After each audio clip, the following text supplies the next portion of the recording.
രണ്ടാമൊരു സംഭവം മുത്തങ്ങ സംഭവമാണ്. എൻ്റെ കാലത്ത് നടന്ന നിർഭാഗ്യകരമായ സംഭവങ്ങളാണ്. എനിക്ക് ദുഃഖമുണ്ട് ആ സംഭവത്തിൽ, രണ്ട് സംഭവത്തിൽ.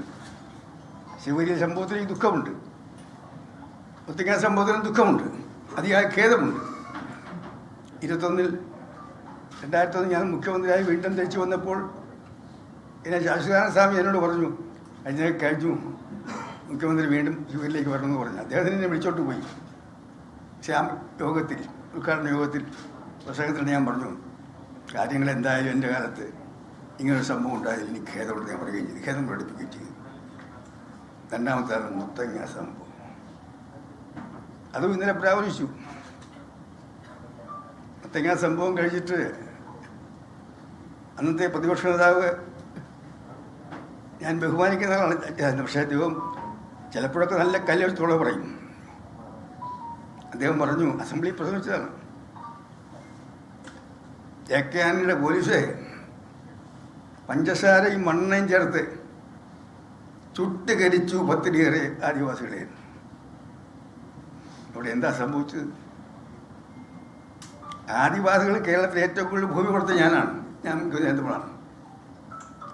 കണ്ണൂർ ജില്ലയിലെ ആലക്കോട് എസ്റ്റേറ്റ് ഉൾപ്പെടെ, വയനാട്ടിലെ സുഗന്ധഗിരി ഉൾപ്പെടെ, പേരാമ്പ്ര എസ്റ്റേറ്റ് ഉൾപ്പെടെ, മലപ്പുറത്ത്, പാലക്കാട്, തൃശ്ശൂർ, ഇടുക്കി, ഇതിൻ്റെ കൂടെ ഫാമിംഗ് കോർപ്പറേഷൻ്റെ പ്രധാനമന്ത്രി വാജ്പേയിയോട് അഭ്യർത്ഥിച്ചിട്ട് കേരള ഗവൺമെൻറ് പണം കൊടുത്ത് മേടിച്ച് അതുമാതിരി അത് കൊടുക്കാൻ വേണ്ടിയിട്ടാണ്. ഇപ്പോൾ ആ ഫാമിൻ്റെ എനിക്കറിയത്തില്ല.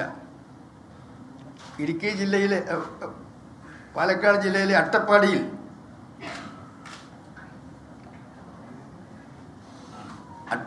ഒരു പ്രദേശം പൂർണ്ണമായും മരുഭൂമിയായി മാറി. ആ മരുഭൂമിയിൽ ജപ്പാന്റെ സഹായത്തോടുകൂടി അഹാഷ് എന്നൊരു പദ്ധതി വിവരിച്ച് ഞാനതിന് തറക്കല്ലിട്ടു. ഞാൻ 3ാമത് മുഖ്യമന്ത്രി ആയപ്പോൾ പ്രസിഡന്റ് അബ്ദുൽ കലാമിനെ വിളിച്ച് ഉദ്ഘാടനം ചെയ്യിച്ചു. അതോടുകൂടി ആ പ്രദേശമൊക്കെ ആ തരിശുഭൂമിയിൽ നല്ല കൃഷി, അത്ര ഒരുപാട് കാര്യങ്ങൾ ചെയ്ത ആളാണ്. എന്നിട്ട് അവസാനം ആദിവാസികളെ ചുറ്റുകരിച്ച പ്രതിനിധിക്ക് കിട്ടുന്നു. എന്താണ് അവിടെ സംഭവിച്ചത്? മുത്തങ്ങ ദേശീയ വൈൽഡ് ലൈഫ് സാങ്ച്വറിയാണ്, മൃഗസംരക്ഷണത്തിൻ്റെ വന്യമൃഗങ്ങളുടെ സാങ്ച്വറിയാണ്. അവിടെ തെറ്റിദ്ധരിക്കപ്പെട്ട അടയ്ക്കോ പ്രേരണയിൽ കുറേ ആദിവാസികൾക്ക് കയറി കുടികെട്ടി. മാധ്യമ സുഹൃത്തുക്കളെ ഞാൻ പറയുകയാണ്, നിങ്ങൾ പഴയ അന്നത്തെ വയനാട് എഡിഷൻ മാധ്യമങ്ങൾ നോക്കണം. എല്ലാ മാധ്യമങ്ങളുടെയും ആ ദിവസങ്ങളിലെ ആദ്യത്തെ വയനാട് എഡിഷൻ്റെ വാർത്തകൾ നോക്കണം. അവിടെ മുത്തങ്ങയിൽ ആദിവാസികൾ ആദ്യം കയറി കുള്ളികെട്ടിയപ്പോൾ വയനാട്ടിലെ എല്ലാ രാഷ്ട്രീയ പാർട്ടികളും, എല്ലാ കർഷക സംഘടനകളും, എല്ലാ മാധ്യമങ്ങളും, ഞാൻ ആവർത്തിച്ച് പറയുകയാണ്, എല്ലാ മാധ്യമങ്ങളും വയനാട് എഡിഷൻ പത്രം അവരെ ഇറക്കി വിടണമെന്നാണ് പറയുന്നത്. പക്ഷേ പോലീസ് ആക്ഷൻ കഴിഞ്ഞപ്പോൾ മാധ്യമങ്ങളെല്ലാം മാറി, രാഷ്ട്രീയ പാർട്ടികളിൽ കുറേ മാർക്ക് മാറി.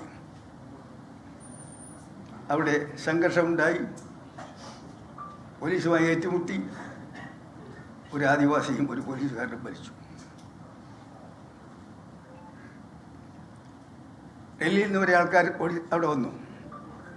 അവരുടെ പലരുടെ നിർദ്ദേശം മാനിച്ചുകൊണ്ട് ഞാൻ ആ സംഭവം രക്ഷിക്കാൻ അന്ന് കേന്ദ്രത്തിൽ വാജ്പേയിയാണ് ഭരിക്കുന്നത്, കോൺഗ്രസ് അല്ല, CBI എൻക്വയറി കൊടുത്തു. എനിക്കിവിടെ ഒരു അഭ്യർത്ഥനയുണ്ട്. മുത്തങ്ങ സംഭവത്തെ കുറിച്ച്, പോലീസ് ആക്ഷനെ കുറിച്ച്, ആദിവാസി സമരത്തിന് പിന്നിലുള്ള സംഭവങ്ങളെക്കുറിച്ച് CBI അന്വേഷിച്ചതിന് കിട്ടിയ റിപ്പോർട്ട് എന്താണ്? അതിലാരെയാണ് കുറ്റപ്പെടുത്തത്? ആർക്കെതിരെയാണ് നടപടി ആവശ്യപ്പെട്ടത്? ആ റിപ്പോർട്ടും ഈ ഗവൺമെൻറ്റിൻ്റെ കയ്യിലുണ്ട്. ആ റിപ്പോർട്ടൊന്ന് പ്രസിദ്ധീകരിക്കുക. ജനങ്ങൾ അറിയട്ടെ. ലോകത്തെവിടെയായാലും ഏത് സമയത്തും 24 വാർത്തകളും ഓഗ്മെന്റഡ് റിയാലിറ്റി പാക്കേജുകളും എക്സ്പ്ലെയിനറുകളും വിശദമായി കാണാൻ ഞങ്ങളുടെ യൂട്യൂബ് ചാനൽ നിങ്ങൾക്ക് സബ്സ്ക്രൈബ് ചെയ്യാം.